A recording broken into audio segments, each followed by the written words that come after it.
Ya se entiende más que nunca la vivienda como el centro de reflexión y de pensarse a sí mismo.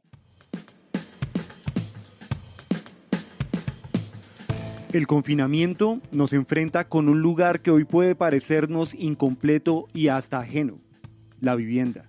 Ese hábitat pandémico en el que más de la mitad de la población mundial nos encontramos en resguardo. En este podcast hablamos con el arquitecto Antonio Gemayel acerca del planteamiento de un nuevo ecosistema que surge dentro de esta dinámica de habitar nuestras propias casas, con otras personas y otras especies. En Arquitectura para Aliens, episodio número 34, Habitar la pandemia. Bienvenidos. And now a new breakthrough in space conquests. Hola, ¿cómo están todos?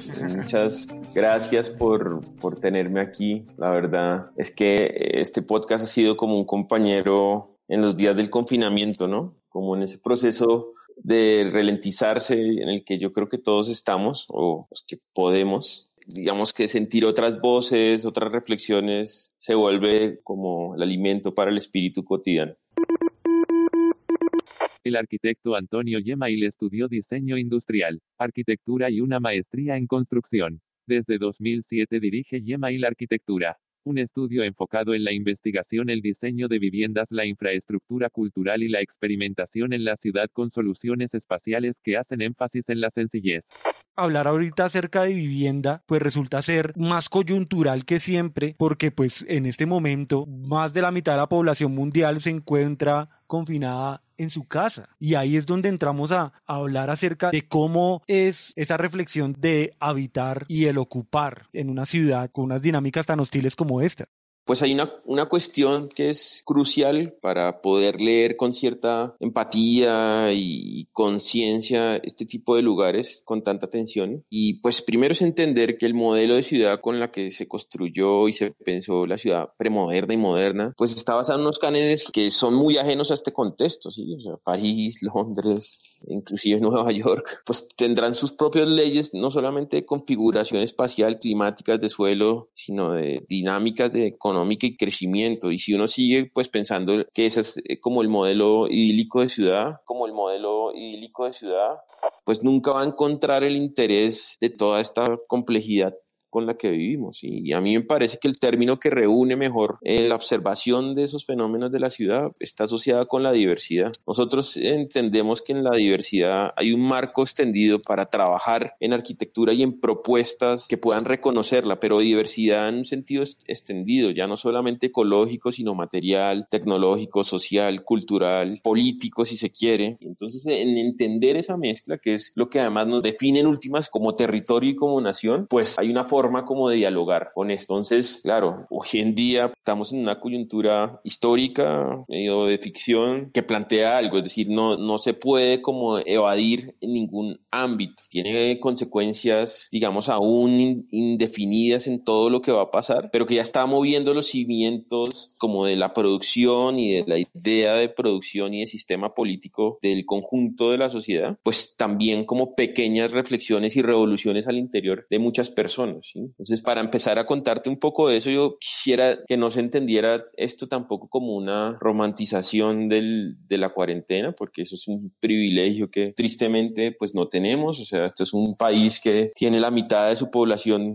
pues en unas condiciones bastante como precarias en términos de habitabilidad, bien sea porque no tengan ese techo simplemente o porque las condiciones en las que vivan sean infrahumanas y que no cumplan con ningún tipo como de consideración incluso humana, ¿verdad? Pero pues más allá de eso, también hay que entender que hasta ellos y las personas del conjunto general de la sociedad en este momento están siendo conscientes de su confinamiento, de su aislamiento a través del espacio. Y esa ocupación del espacio es un redescubrir el habitar, ya como una visión extendida, ya no solamente de ocupar ese espacio, sino de perfeccionar el entendimiento que tiene de uno mismo dentro de ese espacio. Si uno busca en el diccionario la palabra ocupar, dice llenar un espacio o tiempo, tomar posesión, apoderarse de algo, especialmente si se hace de forma violenta. Pero cuando uno habla acerca del habitar, según el diccionario Metápolis de Arquitectura Avanzada. Arquibot nos dirá más acerca de esto. Con gusto, Eduardo. El diccionario Metápolis de Arquitectura Avanzada es un diccionario selectivo de términos arquitectónicos publicado en 2001 por Manuel Gausa y Vicente Guayart. Síganme en Instagram como @arquibot. El significado de habitar dice: habitar la arquitectura se sitúa en el umbral que permite la creación de mundos para el sujeto. Plantear modos de hacer arquitectura a través de los que el sujeto llegue a conocer más, a sentir más, a ser capaz de construir esas miras desde las que atrape y haga suya una idea de mundo, una interpretación de lo que queda ahí fuera. Pero pues hablar del habitar hoy en un confinamiento de 36 metros cuadrados, que es el estándar de la vivienda de interés social, se vuelve imposible. Y no solo de interés social, Eduardo. Yo creo que la burbuja inmobiliaria ha hecho que los precios del suelo sean irrisorios y que parte de los pequeños cambios tienen que ver con que yo creo que mucha gente está siendo consciente de su espacio, de lo importante, digamos, de las condiciones mínimas de iluminación, de distancia, de aire, de aislamiento acústico. Y si le hacemos caso a las predicciones de muchos epidemiólogos, pues las pandemias llegaron para quedarse por múltiples razones, o sea, por la sobrepoblación, por el tráfico de especies, por la degradación del medio ambiente y por N situaciones. Pues yo creo que todo el mundo está ahora, digamos, cuestionando el espacio en el que vive, para bien o para mal.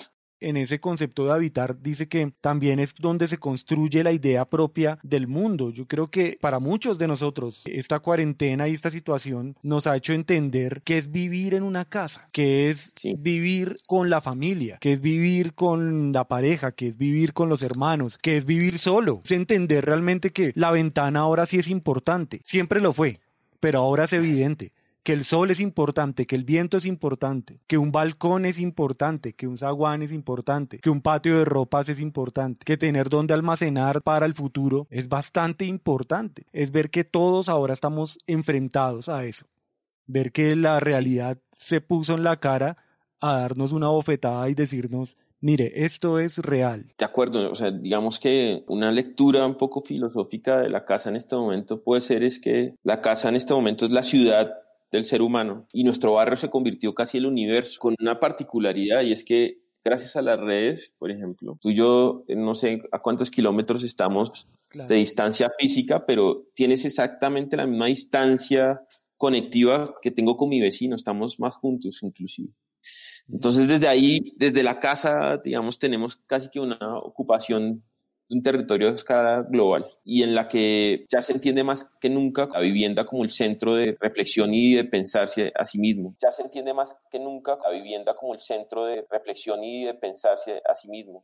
Esta es una oportunidad casi de hacer un retiro espiritual, desde el cuidado, por supuesto, desde el cuidado ya no solamente propio, sino pues de los demás. O sea, ya hay como una conciencia social de que tenemos que cuidarnos a sí mismos para cuidar a los demás, pero que también se necesita repensar muchos aspectos, desde la productividad, por ejemplo, las mismas dinámicas de la arquitectura, o sea, cuál es como la medida de productividad con la que venimos y qué tan sostenible es eso en todo sentido, o sea, inclusive contra nuestra propia energía. Digamos, a título personal te cuento, estamos trabajando pues medio tiempo un poco porque también es mejor diseñar con calma, reaccionar como a lo que está pasando. Sin duda, una crisis de esta pues desnuda muchas otras crisis, ¿no? Y la vulnerabilidad de nuestra propia economía y una serie de problemas que están camuflados y que se hacen evidentes ahora, de vivienda, carcelarios, de accesos, etc. Pero más allá de eso, creo que la casa sí que va a sufrir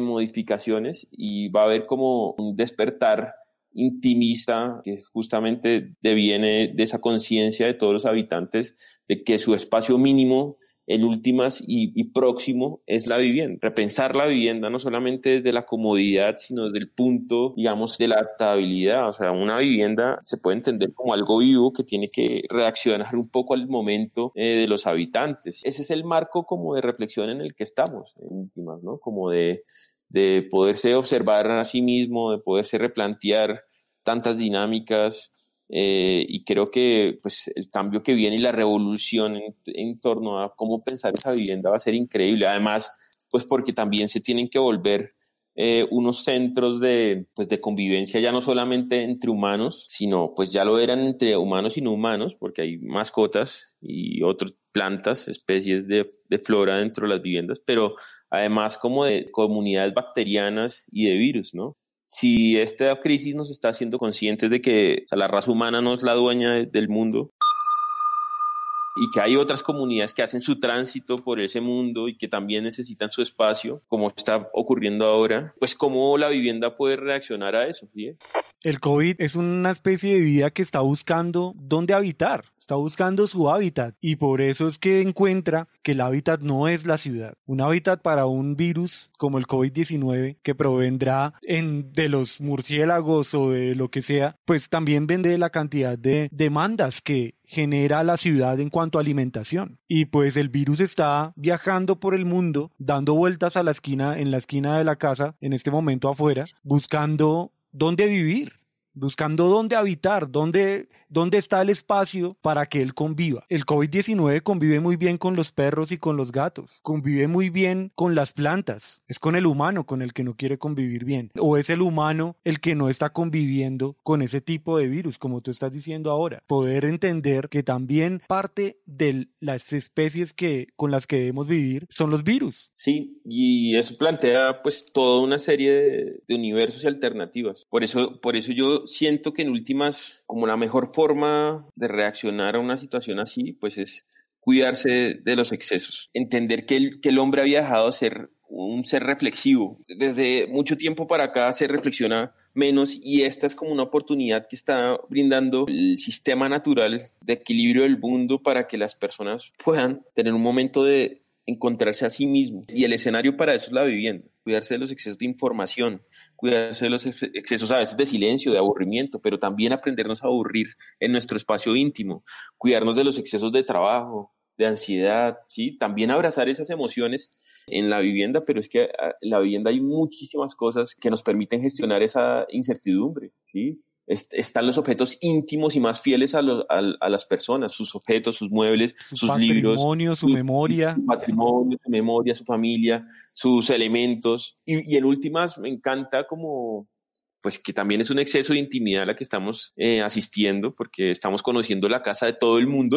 Claro. Yo creo que todo el mundo está mostrando su casa en este momento a través de sus redes y de su comunicación, pero es muy bello porque pues termina uno como reflexionando sobre ya no solamente el espacio mínimo o esa normatividad que permite como un estándar tan precario como los 18 metros o los 20 metros, ¿sí? Sí.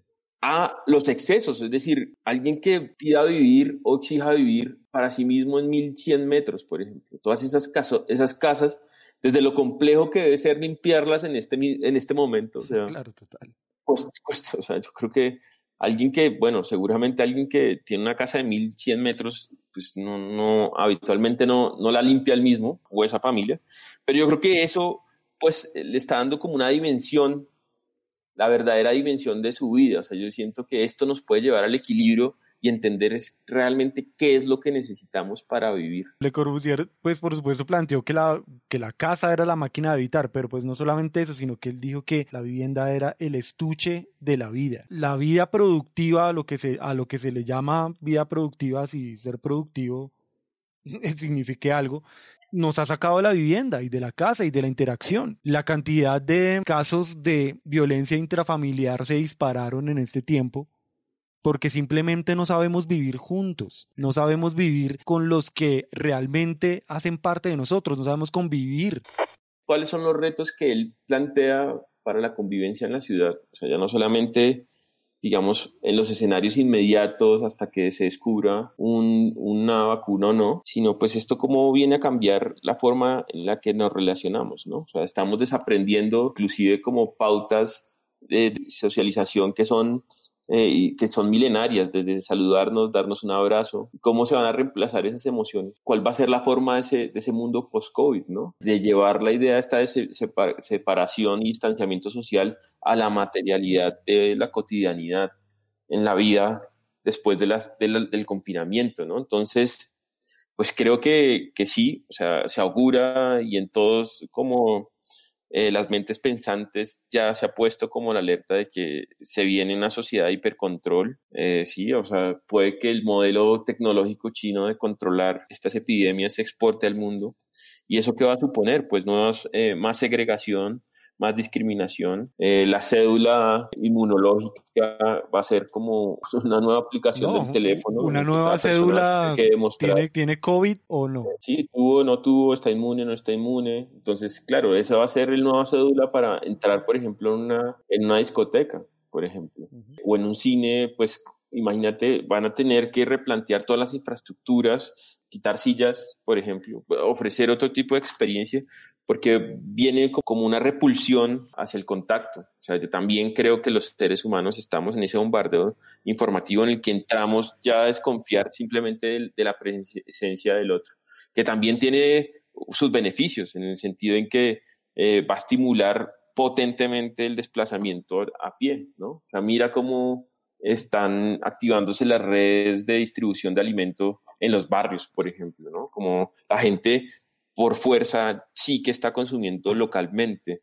que se está abasteciendo, digamos, de lo más inmediato, que además está recurriendo a otras formas de acceder a lo que necesita, que no implican los grandes desplazamientos y el uso del sistema de transporte público. Claro. ¿Sí? Y en eso caminar como ejercicio, como hábito, pues es crucial, ¿no? O el estímulo de la bicicleta, por ejemplo, que en el post-COVID va a ser ya no solamente una necesidad en términos como de la calidad del aire y la movilidad sostenible, sino de la protección contra el virus. Un sistema de prevención será la bicicleta.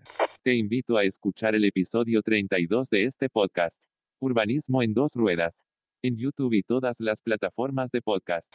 Pero además piensa lo que va a hacer trabajar, ¿no? Digamos que ya incluso hay todo tipo como de mentes y tú sabes que hay gente que reacciona de una manera más reflexiva entre estas crisis, por lo menos en el mundo de la arquitectura, que prefiere observar lo que está pasando, interiorizarlo, trascender un poco de su cuestión y de su pensamiento arquitectónico y sentir que más que arquitectos somos ciudadanos, pero hay otros que no, que simplemente ya están como en la línea de pensar, proponer soluciones, alternativas, ideas. Y he visto mucho, digamos, que estas grandes corporaciones que hacen oficinas están ya, digamos, dándole forma a esa oficina post-COVID, ¿no? Y es simplemente muchísimo más intermediada por tecnología, desde dispensadores eléctricos de jabón y antibacterial. Usted en la entrada de su oficina tiene que coger un individual que va a poner en su puesto de trabajo y desechar al final.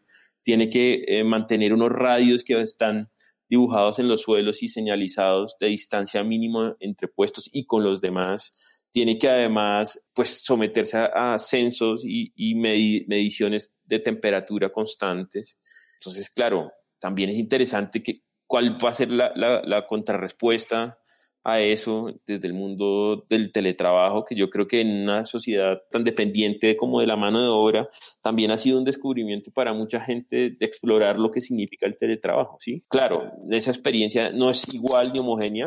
La gente que convive con niños, con grupos muy numerosos familiares, puede que lo tenga un poco más complejo, por la intimidad, por compartir el dispositivo, por muchas cosas, ¿sí? Por la crianza y lo difícil que eso es, pero también se está viendo que puede funcionar y eso en últimas va a identificar que el centro de contagio es la ciudad y que el camino, digamos, de la ruta de evacuación, pues tiene que ver con el mundo rural y yo creo que eso es trascendental en Colombia, digamos que es un país eminentemente rural, incluso aún en su distribución demográfica.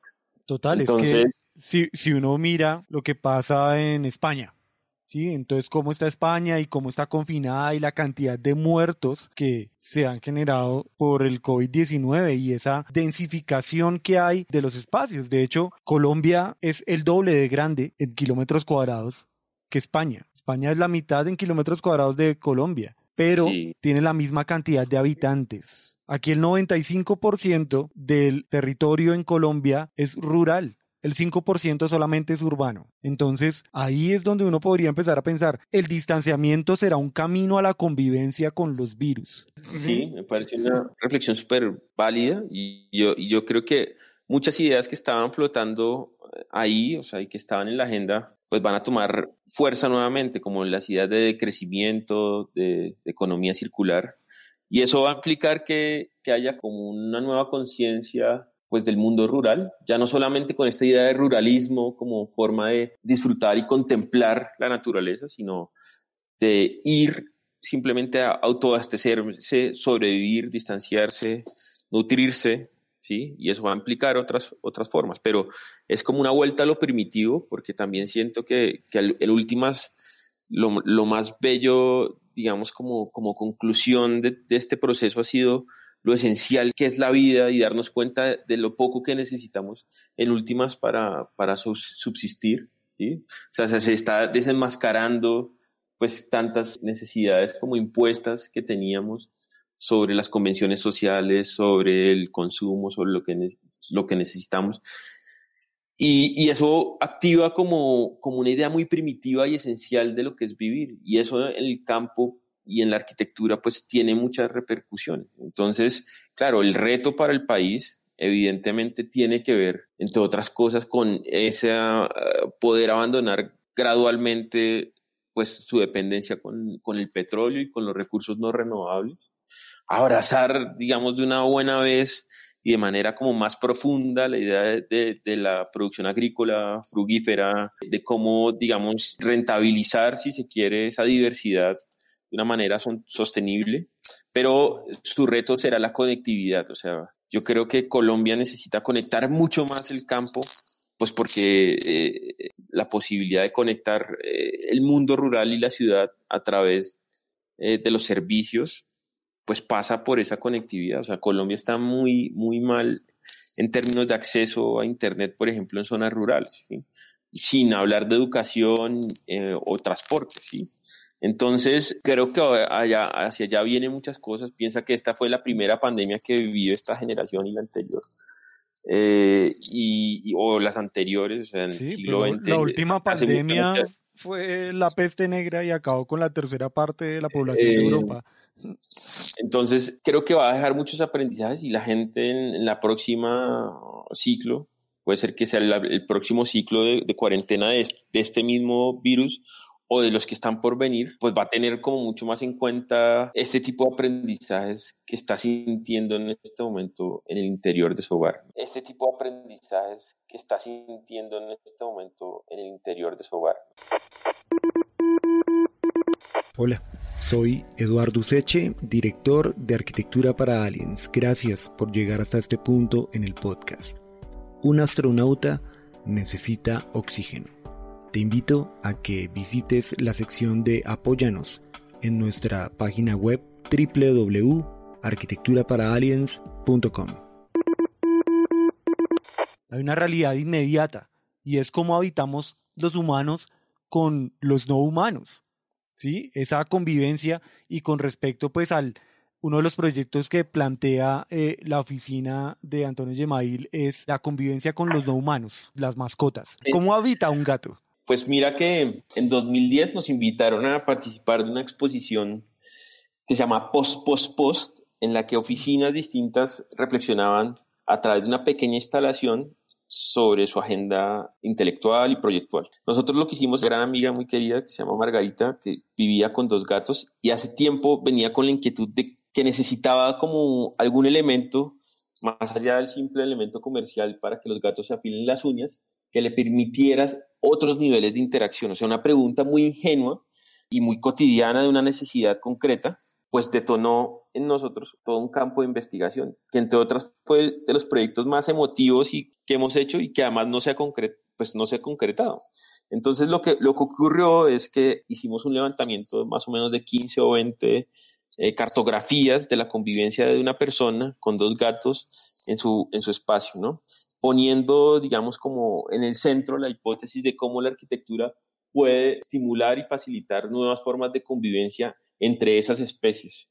De hecho, que ya se había solapado ya no solamente la convivencia entre los gatos o perros con humanos, sino de plantas y especies, ¿no? Entonces había un ecosistema ahí de intercambios, observaciones, intimidades entre cada uno que graficamos, ¿no? Y que tenían que ver incluso con el comportamiento térmico y el funcionamiento de los ciclos de esa vivienda. Entonces el proyecto, como te digo, tuvo como un vuelo y receptividad enorme, pero lo dejamos ahí, o sea, nunca se concretó en un proyecto, pero ahora estamos en la actualización. Digamos que esto ha sido lindo porque también el tiempo libre y el saber aburrirse es parte como de entrar en capas más profundas de nosotros mismos, ¿sí? O sea, finalmente ese crecimiento espiritual no se va a dar si no es en un proceso como de viaje hacia el interior. Y volver a las raíces, retomar contactos, voces, amistades, sentimientos esenciales, yo creo que ha sido crucial. Y nos volvimos a encontrar con Margarita y me mostró cómo está conviviendo con los gatos, y eso fue como el inicio de poner una capa más de información sobre el trabajo que había parado en el 2010, y es cómo en esta nueva como sociedad de múltiples formas de vida en la que vamos a vivir y que se pone en evidencia ahora, pues cómo se convive al interior de esa vivienda, ¿no? Entonces, pues esas cartografías que tuve son, digamos, ya no solamente poner de manifiesto y revelar que siempre hemos vivido con bacterias, solo que el cuerpo ha aprendido cómo a convivir con ellas, pero que habrá otras y que habrá unos nuevos dispositivos y nuevas arquitecturas, no solamente para la supervivencia, sino para habitar con ellos y con los demás, ¿no? Lo que está pasando a través de la ventana, el balcón, el relacionamiento con el vecino, la forma en la que recibimos el alimento y qué dispositivos se pueden dar para eso, la forma en la que trabajamos y cómo además, digamos, se pueden generar todas estas economías del confinamiento a través del hogar. Es decir, viene una serie de amalgamas de situaciones que la arquitectura puede como visualizar, por lo menos, ¿no? Y como ayudar a pensar. Al parecer, entonces, la vivienda se convertirá en un ecosistema. La vivienda se convertirá quizá también la lectura de la arquitectura con respecto a la vivienda hoy será verla como un ecosistema en el cual está el humano, están las plantas, están los animales, están los insectos, están las huertas. Entonces habrá que generar dispositivos también para que puedan aislar también a los animales, a los no humanos, las mascotas, y traerán plagas que atacarán esas huertas, lo cual generará unas nuevas condiciones de ventilación, un tratamiento de pronto con químicos, de cosas que puedan salvaguardar esas mini cosechas para el hogar, y eso generará que ahora todo esto, o sea, la vivienda sea un ecosistema en sí, así como lo es un humedal, así como lo es un nevado, así como lo es un bosque de niebla. La ciudad tendrá entonces ahora esos mini ecosistemas que serán llamados viviendas. Los cambios que plantea el COVID-19, pues para el mundo urbano son gigantescos. Digamos que también está claro que el virus se ha ido politizando, y creo que el COVID no es capaz de vencer el capitalismo, simplemente lo va a transformar. Y la arquitectura, el servicio, el capitalismo se tiene que mover con esos cambios en últimas. Pero en cómo los arquitectos son capaces de insertar los códigos que todo este proceso de aislamiento han ido imprimiendo en su ADN, pues es como el reto que nos viene, ¿sí? Y el reto a las administraciones públicas y la gestión política de entender que todos estuvimos en arquitectura confinados, y que entonces ahora los arquitectos podrían, digamos, tomar también como un voto prospectivo y de cambio, ¿cierto? Pensemos en todos los programas, cómo van a cambiar las viviendas. Está clarísimo que van a sufrir muchísimos cambios en lo que se puede. Es decir, quedó desnuda la precariedad del hábitat en muchísimas partes del mundo, porque hay déficit de vivienda, precariedad porque hay hacinamiento, pues en muchos casos, pero en las clases medias también quedó claro que nos han ido vendiendo productos que no cumplen con el mínimo de salubridad necesario. Me refiero a metros cuadrados, me refiero a iluminación, me refiero a ventilación, me refiero a una terraza mínima, me refiero a un espacio de socialización. Este como modelo tan nocivo de la densidad en 40 metros para una familia incluso en crianza, pues es imposible trabajar, producir, cuidar la casa, cuidarse a sí mismo, tener como relaciones familiares. La arquitectura finalmente modula, restringe y guía las formas de vivir de las personas. Quedó más claro que nunca, ¿no? Total. Y en eso, pues mira lo que va a pasar con instituciones que yo creo que confiaron en exceso en la infraestructura y que pues el capitalismo digital al que vamos a asistir, o sea, esto que pasa en últimas es la asunción del capitalismo digital. Asunción del capitalismo digital.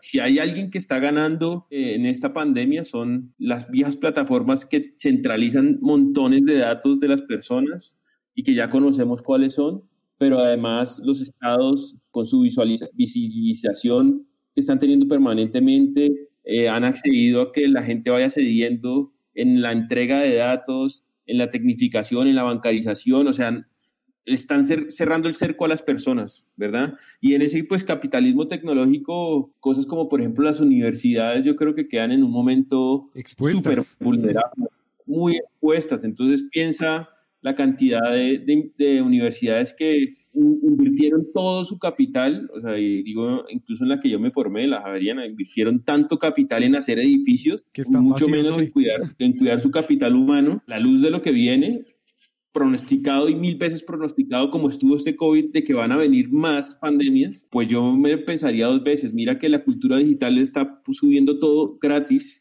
Total. Y en este momento uno podría tener una clase en la universidad que quiera del mundo y quieres y tomar cursos de historia de la arquitectura romana, y entonces tú dices, ¿vale la pena ese modelo? Y claro. ¿Valía la pena hacer esos edificios? ¿Qué va a pasar con esos edificios? ¿Cómo se van a reconvertir? Este confinamiento nos ha llevado como también a acercarnos aún más entre nosotros, y la evidencia es esta. Estamos acá encontrándonos y hablando acerca de temas de arquitectura, se han podido hacer conexiones diferentes. Y yo creo que eso también como que es como el lado positivo de la hiperconectividad. Sí, pues siempre intermedia por una pantalla y siempre favoreciendo a alguien, ¿no? O sea, no perdamos eso de vista. Ahora, también seamos positivos. Viene el teletrabajo muy fuerte y eso yo creo que llegó para quedarse, igual que el comercio y las redes de distribución electrónicas. Y eso pues también para la arquitectura abre muchos campos. Creo que los nuevos edificios de vivienda deben pensar y contemplar pequeñas unidades dentro de la misma unidad de habitación para trabajar. El estudio que siempre era un rinconcito, no puede ser ahora un rinconcito. Ya no solamente en el estudio, sino dentro del mismo edificio. Todos esos primeros pisos que, por ejemplo, en una ciudad como Bogotá, la norma obliga para salón comunal que se usa una vez al mes, pues eso realmente se tiene que repensar más comunidades para trabajar. Unidades para que la gente que esté en ese edificio pueda trabajar con distanciamiento, con medidas, pero con humanidad. O sea, es que no puede ser como unos coworkings, con una especie de coworkings, satélites gestionados por el mismo edificio, con facilidades de comunicación, ¿verdad? Para también, pues sí, ¿qué pasa con las terrazas? ¿Qué pasa con los balcones? Es decir, yo creo que todos esos espacios servidores y esos espacios intermedios adquieren como un valor impresionante. Ahora, el campo, yo creo que eso es finalmente también la oportunidad, la cantidad de gente que está viendo que desde el campo puede trabajar, ¿sí? No solamente mano de obra que presta servicios y que simplemente necesita internet y ahora va a demandar vivir fuera de la ciudad, que son los centros de contagio, sino pues el mismo campesino. Yo creo que el reto de un país como Colombia es conectarlos y que uno a través de un clic pueda pedir su suministro, a usted mismo escoger, que ella le muestre lo que usted quiere comprar, ¿no? O sea, a través de la tecnología le permite a usted escoger desde la tierra el mango que usted quiere. Mire, bájame este. O sea, sería bellísimo finalmente como esa forma de acercarse, pues porque no olvidemos que también se necesita el contacto. O sea, a través de una pantalla podemos intercambiar y recibir, pero compartir es muy difícil, ¿no? Yo creo que eso también es una lección, y en eso el espacio público va a adquirir un rol. Pues una ciudad como Bogotá o cualquiera en Latinoamérica se transforma con los tiempos muy largos. O sea, los tiempos de la arquitectura sabemos que son pues extensísimos, pero tenemos que forzar que se redimensione. que se redimensione el espacio público, la medida de los andenes, de los parques, de los espacios de encuentro. Ojalá que esto sirva para que ya pare como ese boom constructivo de los centros comerciales. No son lugares sanos para la vida, pues son monumentos simplemente al consumo. No puede ser que todo lo que ocurre ahí esté controlado, tenga un valor, tenga un precio, esté aislado como de los ciclos naturales del sol, del viento, de la lluvia, ¿no? Yo creo que ese tipo de cosas intuitivamente están como poniéndose en colapso con este tipo de pandemias. Y yo creo que ahí la arquitectura va a jugar un rol esencial. Por eso ya ahora está terminando y parece que una economía tan, pues sí, es precaria y vulnerable como la colombiana no va a poder aguantar más y vamos a tener que salir. Pues yo creo que mucha gente va a redimensionar y redirigir sus esfuerzos intelectuales y creativos, y yo creo que ahí van a haber muchísimas oportunidades. Entre otras cosas, el tema del planteamiento de la jornada laboral de 8 horas, o sea, eso total. Hace rato tenía que estar cambiar, o sea. Pues yo creo que la reevaluarse, uno, pues como la idea de productividad es clave, eso, y en la arquitectura, que ha sido como un centro de precarización, porque la cantidad de horas de trabajo que necesita la arquitectura, pues también precariza mucho, o sea, tanto a los que piensan, los que están ahí en medio, en las obras, los quienes dibujan, quienes hacen las maquetas, los equipos de trabajo. Es decir, hay un ritmo que es demasiado intenso y devastador. Vertiginoso y devastador, físicamente, sí. Vertiginoso. Y ecológicamente, o sea, yo creo que un respiro para el planeta es que las facultades de arquitectura no hayan hecho este semestre en el mundo maquetas. Sí, de acuerdo. Piénselo bien, que también es plantearse unos tiempos más reales. La buena arquitectura se hace con paciencia. Las torres del Parque Salmona yo creo que las diseñó durante 8 o 10 años y habrá repetido esa sección más de 100 veces. Lo digo porque se lo di a Carlos Niño como conclusión de una investigación. Carlos Niño Murcia es un arquitecto colombiano licenciado en Historia del Arte del Instituto de Arte y Arqueología de la Universidad Sorbona en París. Magíster en Historia y Teoría de la Arquitectura de la Architectural Association de Londres. Ha realizado diversos escritos académicos, investigativos y de historia de la arquitectura. Y eso solo por poner un ejemplo, y así en la historia hay tantos. Un proyecto necesita reposarse, o sea, ese ritmo productivo de estar haciendo y haciendo y haciendo va en contra también de la calidad del espacio. O sea, al final es un ciclo, ¿sí? Y la calidad del espacio, pues mire que termina afectando la salud de las personas, mental y física, ¿no? Entonces todo está interconectado. Es bellísimo también sentir como que el mundo, lo pequeño, y ya entender el verdadero tamaño del mundo. Esto también nos sirvió para saber cuál es el tamaño del mundo y que todos estamos interconectados, lo queramos o no. Genial. Perfecto. No, total. No, Antonio. Muchísimas gracias. De verdad que es muy interesante empezar a reflexionar y a postular qué es lo que está sucediendo, hacer lecturas desde un punto que sea tanto reflexivo como académico, como experiencial, y eso genera unas nuevas verdades que pueden llevar a lo que puede ser el entender qué es ocupar, qué es habitar, cuáles son sus nuevas formas, y también entender ese nuevo ecosistema para nosotros ya existente, pero ese nuevo ecosistema llamado vivienda. Antonio, muchas gracias, y pues dejarle un mensaje ahí a la audiencia de Arquitectura para Aliens. Primero, cuidémonos de la sobredosis informativa, de la ansiedad. No tengamos miedo a entender que hay que bajar nuestros estándares de productividad en este momento. O sea, ya ni siquiera se trata como de una cuestión normativa y epidemiológica, sino espiritual mayor. O sea, hay un llamado de la naturaleza a hacer este retiro espiritual y aprovecharlo. O sea, no pasa nada, tenemos una vida productiva muy larga, más los arquitectos nunca se jubilan. O sea, cuando en la edad en la que un portero de fútbol se está retirando, es cuando se empieza a ser arquitecto. Entonces, tranquilos, tenemos mucho tiempo para seguir haciendo arquitectura, pero ojalá que de esto se desprenda una arquitectura mucho más reflexionada. Entonces, pues mucha esperanza y mucho ánimo, y sigamos pensándonos desde casa. Escucha o descarga los capítulos de este podcast a través de las plataformas para Android o iOS. Encuéntranos como Arquitectura para Aliens.